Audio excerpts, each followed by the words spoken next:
পদোন্নতির দাবি নিয়ে স্বাস্থ্য অধিদপ্তরের মহাপরিচালকের সাথে সাক্ষাৎ করেছেন স্বাস্থ্য ক্যাডারের প্রায় 200 কর্মকর্তা।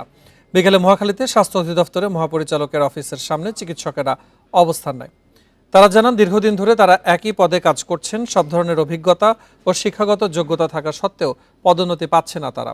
বিকাশে কম খরচে ক্যাশ আউটের লিমিট বেড়ে 50,000, প্রিয় এজেন্টও 2টা। ফলে তারা আর্থিক ও সামাজিকভাবে ক্ষতিগ্রস্ত হচ্ছেন, কাজের উদ্যম হারিয়ে ফেলছেন। তাই পদ সৃষ্টি করে হলেও পদোন্নতির দাবি তাদের। পরে চিকিৎসকদের সাথে দীর্ঘ বৈঠক শেষে মহাপরিচালক জানান, তাদের দাবি এরই মধ্যে বিবেচনা করা হচ্ছে।